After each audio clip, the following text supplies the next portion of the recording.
Wase wengi upoteza do kwa reversal na si juu ya direction, ni juu timing yao iko off. Like kujua price inaenda wapi haitoshi. The real skill is kujua itaanza kugeuka lini, na hapo ndio difference iko katikati ya trader ana guess na trader anajua na do nini.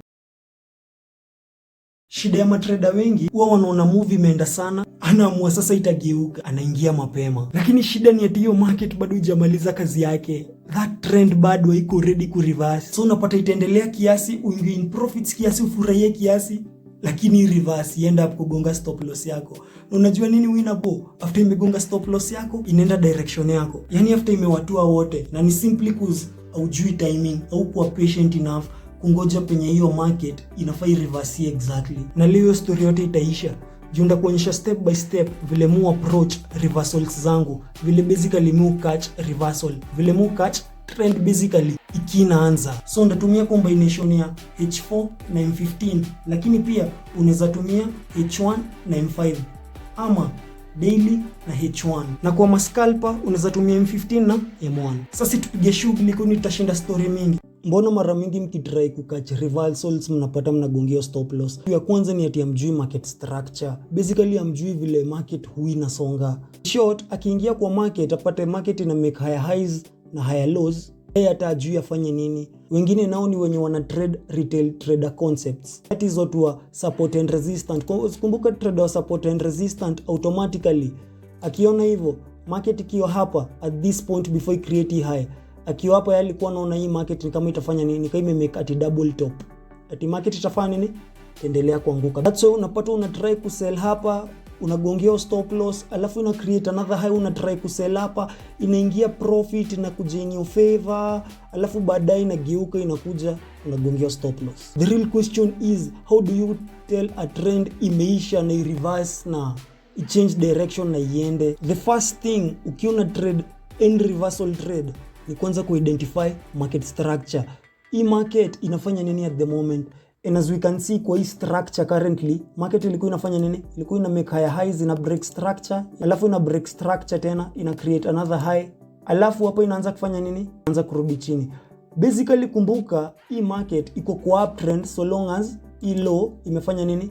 Hii low ina hold. Na makosa yenu mkiwa mna trade reversals ni ati mfanye nini?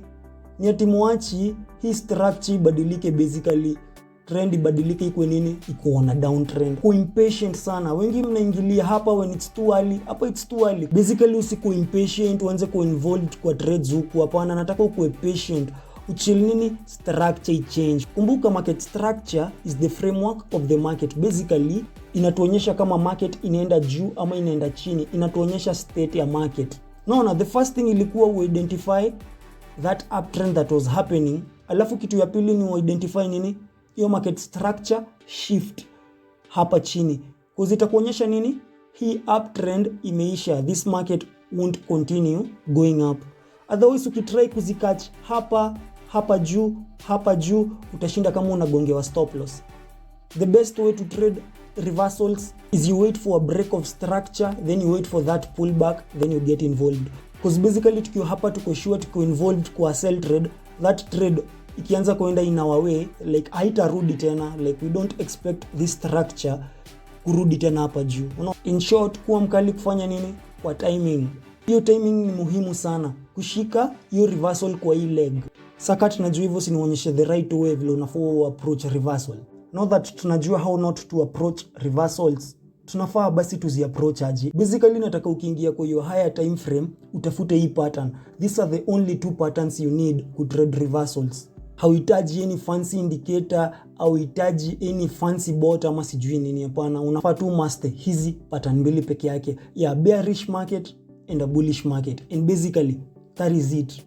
In short, on a bearish market nataka ukiingia kwa hiyo higher time frame, nataka uidentify nini? Nataka uidentify direction kawaida. Ukipata hiyo market ina make higher highs, higher lows, higher highs, higher lows, alafu make higher high, ukitaka ku trade reversal ngoja nini? Ngoja hii break of structure happen vile nimewaambia. Basically ngoja market shift ikuje hapa chini, alafu irudi wapi? Irudi hapa juu. In short, basically hapa ndio tunataka ku involve kwa hii trade. Mbona hapa? Kwa sababu market ishatuambia iko ready kuanguka chini. Kwa nini? Jua hii break of structure. Kumbuka this was the last low before to create nini hii high. Kumaanisha tunge break hii low, kawaida tunakuwa nini? Tunakuwa sellers. Tukiwa hapa automatically hata sitaki ufikirie tena kuhusu hii uptrend yenye ilikuwa ina happen. Nataka ufikirie sasa kufanya nini? Nataka sasa ufikirie kufanya nini? Nataka ufikirie ku reverse hiyo market. Cause basically hata ukifikiria haitakuwa ni kama reversal. Kwa nini? Kwa sababu market itakuwa imeshift structure. It's just an early stage of a downtrend. Umeelewa? That is the best way ya kukatch reversals. Otherwise ukishinda una try kuzikachia huku, utashinda tu kama una slicewa, stop loss yako tu itashinda tu kama inagongwa. Kuwa patient, ngoja hiyo market ifanye nini? Change structure. Ndio uko involved wapi? Uko involved hapa. Alafu the best thing ya ku involved hapa juu ni tumeingia hiyo trade at the early stage of that trend. Nakumbuka if it's a big time frame, hiyo market itaendelea ku trend chini na itaendelea na hiyo trend kabisa. Kumaanisha utakuwa umecatch nini? A big swing move. Unaweza catch swing trade hivyo. Unaelewa? Unaweza catch a whole new trend na hii pattern. Na basically nakaa basi ni kwa bullish market. Kwa bullish market nataka ufanye nini? Kwa bullish market bado nataka identify market structure. Nataka utrade pattern inakaa hivi basic. Nataka always una identify ni kweli hiyo market ilikujika make nini? Lower low, lower high, lower low, lower high, lower low, lakini ikakosa ku make lower high. Uko na make sure structure imebreakiwa hapa. Kiwa hapa juu, that is when you think of reversing this trend that was happening. Kwa nini ndio uko involved in this new trend enye itakuwa inaanza? Naelewa tukienda kwa charts hii pattern ita make sense sana, ni rahisi sana as a matter of fact. Msione mazigzag mingi hapa mchanganyikio. Hapana, ni rahisi. Kumbuka this just means this market was in an uptrend. Ilikuwa ina make higher highs, higher lows, higher highs, higher low, higher high. Alafu sasa hapa ika change, ika make nini? A lower low. Kumaanisha sasa tuna expect nini? A lower high. Alafu a lower low. Alafu a lower high. Alafu a lower low. Tuna expect basically that new trend that has started iendelee na the same flow. Unaona ukiwa involved kwa hiyo trade hapa juu ta basically ride hiyo trend yote yenye itakuwa imeanza. Kwa utakuwa umeishikia hapa hivi chini, uta ride up trend yote yenye itakuwa imefanya nini? Yenye itakuwa imeanza. Hiyo ndio kitu ya kwanza nataka uidentify kwa hiyo bigger time frame. Market structure inakuambia nini?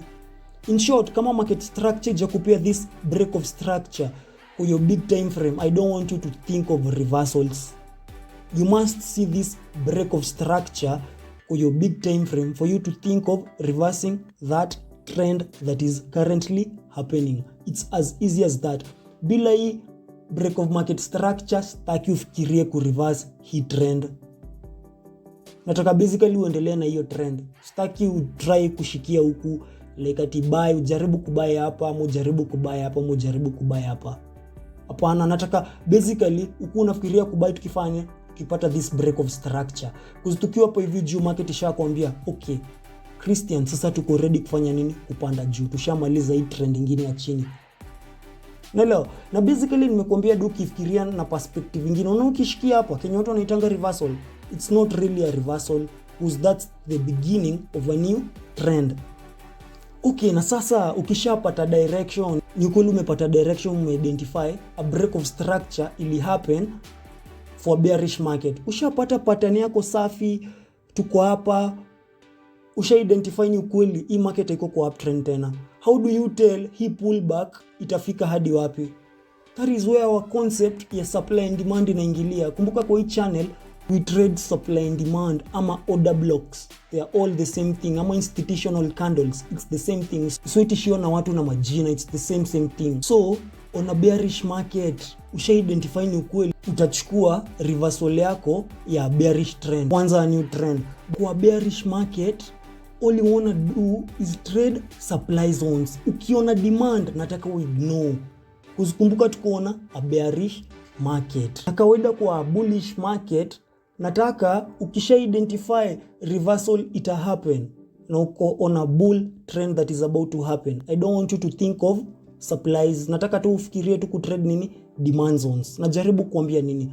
The moment market imebreak hapa hivi juu, nataka uidentify nini? Who is my demand zone? Hapa hivi chini, nataka uidentify nini? Who is my supply zone?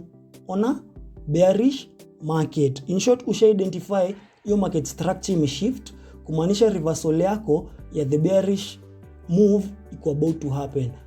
Nataka identify nini? Supply zone on a selling market. On a buying market, I want you to identify nini? Your demand zone. So now the question is, how do you draw your supply and your demand? Very easy, hata tuta waste time hapo juu kuna videos mingi sana nimefanya nikiwa naonyeshana vile mu draw supply zones na demand zones. Mnaweza enda mziwatch. Ni rahisi sana. Basically, a supply zone, this move that came ika make the last high. Alafu sasa ndio tukakuja tuka break structure. I want you to identify the last green candle, the last bullish candle ya move. Ukishaona that green candle ya mwisho, nataka uchore box, highlight. Alafu nataka ufanye nini? Nataka extend that box. Ukiona anticipate nini? Market kutoka hapa hivi chini itakuja iingie ndani hiyo supply, alafu ianguke ama iendelee na that new trend. Basically, supply zone yako is that last bullish candle. Unaelewa? Ama ukitaka kuiangalia na style nyingine, your supply zone is the candle that caused this break of structure. Kuzikumbuka hiyo move itakuwa imeanzia hapa hata. Lakini ukitaka the best way isikuwe na kukompliketia vitu, iangalie vile nimekuambia. Kwa hii move kuja tu ujiulize candle ya mwisho ya green ni gani, alafu chora box kwa hiyo candle ya mwisho ya green, extend that zone, alafu always cover that high. Unaona hiyo candle hata kama imefika hapa na market structure imefika hapo, nataka ucover that whole structure. Alafu on a bullish market it's the same thing. Demand zone is the last bearish candle of this move. Unaona hii move yenye ilikuwa inakuja chini hivi. Basically the last red candle unafaa identify, alafu uchore box for that red candle. Pia your demand zone is the candle that caused this move that broke structure. Lakini vile nimwambia watu wanataka kuifanya virahisi, unaangalia tu this move that happened yenye caused this last lower low. Nataka hapo utafute the last red candle, like highlight it with a box, alafu kawaida cover until the last low penye tumefika kwa hiyo structure, alafu extend the zone, that is your demand zone. So basically nataka uchukulie hizo reversal trades zako wapi? Hapa ndani. Na kama ni kwa bearish market nataka uchukulie wapi? Hapa ndani. So basically market ikikuja iingie sasa kwa supply zone yetu hapa ndani, that is where sasa you go to your lower time frame, unatafuta entry yako, because basically una expect sasa the next move yenye ita happen nyati tutapata push from here, tukiwa tuna make nini? A new lower low basically. Na kama ni on a demand case ama on a bullish market case, the moment tume break structure tuko hapa na tushachora demand zone yetu, tuna expect price itakuja ingie ndani hiyo demand zone yetu, alafu tukiwa ndani hii demand zone yetu, that is when nataka tuende kwa lower time frame yetu, tutafute entry yetu hapa. Tukiwa tuna anticipate sasa market itaanza nini? This new bullish move. But sasa how do you take these entries kwa your lower time frame? For instance, our higher time frame, in this case tunaweza tumia H4. Kama unatumia H4, acha nionyeshe vile unaweza pata entry kwa M15. Nataka upea H4 na M15 pamoja. So let me show you how to get that entry. I hope theory na guza ndipo. Sasa ushajiona ushaelewa pattern yenye tuna trade, nataka pia muelewe. Singe introduce liquidity to your beginners. Lakini basically unaona hiyo pattern yenye ina happen, that high that is made ama that low that is made, the structure change. Basically hiyo ni liquidity grab. Hiyo ni trap basically. That's why tunapata that low, alafu tuna shift structure. Kwa bearish case, that's why tunapata that high, alafu tuna shift structure, tunapata break of structure. Basically hizo pattern mbili kinye zinafanya na kinye zinatuonyesha ni liquidity grab imefanywa. Basically kuna traders wametrapiwa hapo. So in short, tunaingia after trap ime happen. And that's why it's so important for you kungoja hiyo break of market structure i happen kwanza. Like video kama inakubamba, acha sasa nikuoneshe kukachio entry na the perfect timing. Sasa penye hii kitu inakuwa like very easy guesswork. Tukikuja pia kwa entry time frame yenu, unatafuta the same exact pattern ya kuingia hiyo trade. Yes, the same exact pattern. Unarudia kenye umefanya tu kwa hiyo bigger time frame. The same pattern, everything the same way. For instance, nataka unaona market on a sell trade. Kumbuka on a sell trade, the moment tunakuja tunaingia kwa supply zone yetu which tume highlight na hii zone, hiyo market itakuja kama ina make nini? Itakuja kama ina make higher highs, higher lows, higher highs, higher lows, higher highs. Sasa penye tunataka hii trend i-reverse kama vile tu tumefanya kwa big time frame. Na kama tunataka i-reverse, basically tunataka i-break nini? Hii market structure tena.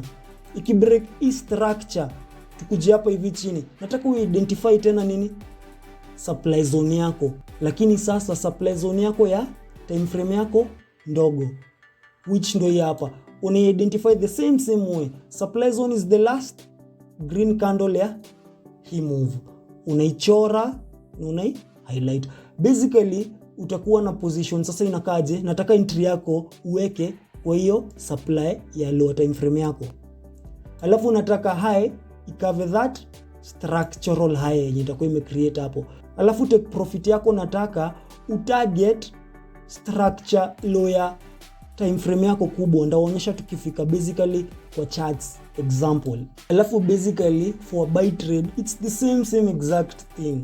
Kumbuka hiyo market ikinakuja kuingia kwa demand zone yetu kubwa, ndio sasa hiyo reversal ianze vizuri. Kumbuka hiyo market itakuja kama inafanya ni hiyo market kwa your lower time frame or your M15 time frame. Kama unapea H4 na M15, hiyo time frame itakuja kama inafanya ina make lower lows, lower highs, lower lows, lower highs, lower low. Lakini sasa hapa hata make lower high, tuta expect hiyo market kuja ifanye nini ndio tukue involved break structure. Basically that is how we tell akaka trend kadogo kameisha. Tukipata nini? A break of structure, vile tu tumefanya kwa big time frame kupata hiyo reversal. Alafu sasa tukiwa hapa hivi juu najiuliza demand zone yetu ya akaka time frame kadogo iko wapi?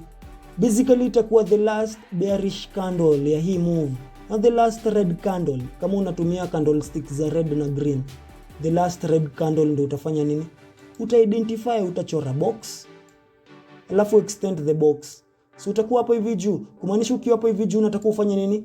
Uweke entry yako ama limit order yako wapi? Hapa in short ni penye hiyo demand inafanya nini? Penye hiyo demand inaanza hiyo time frame dogo. Alafu stop loss nataka ukave this low yenye itakuwa imecreatiwa. I want your stop loss to go slightly below there. Alafu take profit yako nataka utarget structural high ya hiyo bigger time frame. Ndaonyesha tukifika kwa chart. It's very easy. Basically ni point kama hii, lakini sasa ya big time frame yako. Na imagine kwa theory hakuna kitu kingine. Tuende sasa kwa charts ndio sasa muelewe, muone kenye nawafunza vile ni rahisi. So kama hujaelewa vizuri kuhusu supply and demand specifically, how we draw them, how we highlight them, pitia hizo video zingine zangu. Na pia kama market structure inakusumbua, pitia pia hizi video zingine zangu zingine, utaelewa kabisa. Ita make sense kabisa cause basically sasa utaona what happens on a trending market. Sasa ukuje uangalie what happens on a reversal market ama market yenye ina reverse, ndio kila kitu sasa make sense. Sasa tuende kwa hiyo real chart example. So ushajua kukachio entry, ushaelewa the theory behind everything. Comment hapo hivyo chini niambie kama imeingia, alafu niambie kama it's high time nianze kuintroduce liquidity officially kwa channel. Sasa acha niwaonyeshe a real chart example kwa chart. Ndio hii kitu sasa. So it makes sense finally. So hapa tuko kwa gold kwa H4 time frame, na kawaida nataka ukiingia kwa hiyo bigger time frame muombe kitu ya kwanza unafanya nini? Una identify market structure. Market structure ndio kupea story yote. Market structure tataanza kuidentify ya mbali. Unaweza anza for instance hii market kutoka hapa inafanya ili make lower low, alafu ika make lower high, alafu ika make lower low, alafu ika make lower high, alafu ika make lower low, alafu ika make lower high, alafu ika make lower low, alafu ika make lower high, alafu ika make lower low. But ona ni interesting ime happen with this blue candle. Imekuja basically ime break nini? Ime break hiyo high yetu. Kumaanisha hapa kitu ya kwanza tusha identify nini? Trend ime change. Basically tushapata nini? That break of structure. Yenye nawaambia mkicatch reversal mngoje. So basically unafaa kungoja nini? Tupate pullback, alafu tufanye nini? Tuendelee with this new trend that will start. So basically itakuwa tumeshikia hiyo reversal hapa penye inaanza. And that is the best way of catching reversals. So since already tunajua direction yetu, hapa tunafaa kwa tunabuy. Kitu kingine ya pili nataka identify nini? Who is your demand? Kumbuka hapa tunataka to catch nini? Reversal ya a bull run. So if this was the last low, sinamaanisha this red candle ndo ya mwisho ndo to create tu hilo. Na nimwambia demand is the last bearish candle that created the last lower low. So basically itakuwa tu this red candle. That is your demand. So tunafaa tungoje nini? Price ikuje ingie hapa ndani, alafu hapa ndani tutafute trade yetu kwa M15 time frame. Let's see if price did that. Acha tu play price tuone kama iliingia kwa demand zone yetu. Kumbuka hii market hata ikiwa hivi na bado ijiingia kwa demand zone yetu, we are still not interested. So immediately now price is interesting. Now the market is interesting. Kwa nini? Market iko ndani ya zone yetu. So sasa inataka tufanye nini? Sasa inataka tuende kwa lower time frame yetu, tutafute nini? Entry. So ndio gold kwa 15 time frame. Basically vile tu nimewambia, structure itakuja kama inafanya nini? Itakuja kama ina create lower lows na lower highs. Already I hope mnaziona. Basically naona hapa kuna low imebreakiwa already, kuna low imebreakiwa. Kumaanisha hiyo market inaenda kama inafanya nini? Hiyo market inakuja kama ina create lower lows, lower highs. Lower low tuna expect hata ndio isha happen. Lower high. Alafu tuna expect lower low. Basically tunataka hii trend ifanye kitu kama hii, ibadilike. Alafu tushikie trade yetu mahali ka hapa. Alafu tu expect hiyo market itaendelea kusonga. So let us play price tuone kama ilifanya kitu kama hiyo. Ndio isha happen wapi? Ona kenye market ilikuwa inafanya. Market ilikuja ika create that low, alafu ikakuja ika create that high, alafu ikakuja ika create nini? This low na this bullish candle, that blue candle, alafu ikarudi juu, alafu that red candle ika create the new low, alafu market na hizi candle ikafanya nini? Ika shift structure. So basically tunangoja pullback hadi hapa, alafu tuingie trade yetu. It's that simple. So kama tusha identify market structure isha change, tunafaa tafute nini? Who is our demand hapa? Demand zone yetu kawaida nimewambia ni the last bearish candle of hii move. So ni hii candle ya red hapa. So there is your demand. So na expect tuweke buy limit hapo. Stop loss kawaida cover hiyo low. Alafu sasa take profit, nataka mkave structure yenyu ya H4. H4 basically tuko na pattern inakaa hivi. So unataka tuchukulie profit hapa kwa this structure high. Na that structure high kwa M15 ndio hii hapa. Tukienda kwa H4 mtaiona vizuri. So basically nataka uweke wapi? Take profit yako hapo. Na bado hapo ndio itakuwa the start of that trend yenye ilianza ndio ingie kwa demand zone yako. That is where I want you to target. Acha kwanza tuone kama hii trade yetu entry yetu ilitriggeriwa. Kumbuka as of now ni order. Basically hapo already tuko kwa trade ndani. So now it's a matter of waiting. Let us see if our take profit ilismashiwa. So ndio hiyo take profit yetu finally ilismashiwa. Acha niwaonyeshe vile the same trade inakaa kwa H4 ndio muone hiyo level exactly yenye tumeweka take profit penye iko. So kwa H4 unaona ndio hii trade yetu imekaa kitu kai. Nimewambia mtarget hiyo structure hapa. Hiyo structure iko wapi hapo kwa H4? Si ndio hii hapa juu. Basically tulikuwa tuna target wapi? Tulikuwa tuna target hiyo level. Na that level is the same level yenye nimewachorea hapa. Tukiingilia trade hapa, nataka tu target wapi? That level high hapo. And it's the same level high hapa. Sasa nionyeshe example ya mwisho on a bearish market ama on a sell trade. Muone kitu vile ni patience. Basically ni patience tu unafaa kuwa nayo na kungoja trade rules zako. Basically kila kitu i happen step by step. Sasa ni kuonyesha example nyingine ya mwisho. So hapa tuko na example mzuri sana ya sell trade, na kitu ya kwanza nataka ufanye nini hata ukipata price action inakaa hivi, identify market structure. Hii market ilikuwa inafanya nini? Hata usianzie hata mbali. Nataka tu uanzie recent price kwa kumbuka sasa ni day traders. Kumbuka hapa naona market ilikujika create low. Alafu penye tuli break basically hiyo trend penye iliviolatiwa ni hapa. Tulikuja tuka create nini? A new high. Alafu tuka create a low, alafu tuka create a new high. But ona sasa kitu interesting imehappen. Hii candle imekuja imebreak that low, kumaanisha tuna anticipate market itafanya nini? Itakuja create lower high alafu iendelee ku create lower low. Basically hii ndio anticipation yetu ya market. So already tuko na direction. Nimwambia kawaida kwa bearish trend unataka tu kuwa interested na supplies. So who is your supply? Supply kumbuka ni the last blue candle that was painted tukiwa tuna create that last high. Kumaanisha ni this blue candle. That is our supply. So this whole area ni supply. Kumaanisha sasa tunafaa tungoje nini? Price kwa this big time frame H4 ingie hapo ndani ya zone yetu. Acha tuone kama iliingia kwa zone yetu. So immediately when price imeshaingia kwa zone yetu, this is when I want us to go to our M15 time frame. Kutafuta nini? Kutafuta entry yetu. So ndio hiyo M15 time frame yetu. Kawaida kumbuka niliwaambia hiyo trend ikinaingia basically kwa supply zone yetu itakuja kama ina make nini? Higher highs na higher lows. Basically itakuwa kwa up trend. Nako up trend ndio tunataka kaishe ndio tukue involved kwa trade yetu. So kumaanisha tukaanza kuangalia market structure. Hii market ilikuja ikamake up a low, ikamake lower high, alafu ikamake lower low. Alafu hapa ndio ili shift.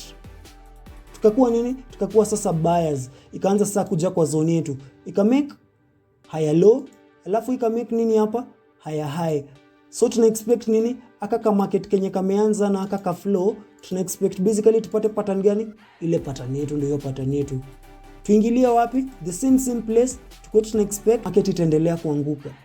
So let us play price tuone kama indeed aka uptrend kenye kalianza kali shift in structure ama aka trend kali change. Because basically that is when tunataka kufungua MetaTrader 5 yetu. Tukiwa hapa mimi hata sitaki ufungue MetaTrader 5. Fungue MetaTrader 5 yako ama MT5 yako the moment umepata hiyo change of structure kwa hiyo small time frame ama kwa hiyo M15 time frame. That is where market imekuwa interesting. Hebu angalieni nini imehappen. Market ilikuwa inafanya nini? Market ilikuwa ina create this higher highs, higher lows. Higher high, lakini hapa tumekuja tukapata nini? A break of market structure. Kumaanisha tukiwa tumefika hapa that is when sasa tunafungua nini? MetaTrader 5 yetu. Tukiwa tuna expect market itarudi sasa kwa nini? Kwa ka supply zone ketu kadogo ka M15. Alafu tuendelee sasa na hii trend yenye imeanza. So, where is our supply in this case? Kumbuka supply nimewaambia is the last blue candle that created the higher high. Kumaanisha ni aka blue candle kenye unaona hapa. That is your small supply zone. Kumaanisha unafaa uweke nini? Order yako ya sell limit hapo sasa. Order yako ya sell limit itakuwa hapo. Stop loss kawaida nataka uweke slightly above this high. Take profit yako nataka utarget your structural H4 low. Na ndio itakuwa hapa. Mtaiona kwa H4 vile itakaa. Kwa hii trade umepata 4.97 risk to reward. Ile nyingine tulipata 3 point something RRR. Umeona risk to reward like ni kubwa na zinabadilika na utaipata risk to reward ndogo ukiwa na trade na hii strategy hivi vile nawaonesha. So acha tuone kama hiyo order yetu ilifunguliwa. Kumbuka sasa tu ni order, hatuko kwa market bado. Immediately that is when we get triggered in. Sasa tuko kwa trade sasa. Now it's a matter of waiting. Either stop loss yetu igongwe ama take profit yetu igongwe. Let us see what price did. Iligonga take profit yetu. Ndio the moment price ilifungua order yetu like ilianguka to just melted all the way to take profit. Ni imagine trading ingekuwa kitu rahisi tu hivi. Acha nionyeshe vile inakaa kwa H4. Ndio muone hii structural low iko wapi. Ni penye tu niliwachorea tu. So ndio iko H4, kwa H4 itakaa exactly hivi. Alafu take profit yako unaona iko exactly petu nimwambia. Kwa hii structural low. Kumbuka vile tulimake hii low tukikuja kumake pullback ndio tukuja kuinvolve hapa kwa trade. Hii ndio itakuwa structural low yenye itakuwa tumeacha. Hapo ndio nataka tukue tunaweka nini? Take profit yetu. Na hapa bado ni the beginning of ako ka trend kenye katakuwa kameanza kuingia kwa zone yetu. So bado unaweza sema take profit yako ni target ya that trend that had started ya that lower time frame. Meleo, it's as easy as this, hata sitaongeza kitu ingine. Kama umepata value, like na subscribe. Kama bado hujasubscribe fam, sadu hivi. Watch you next.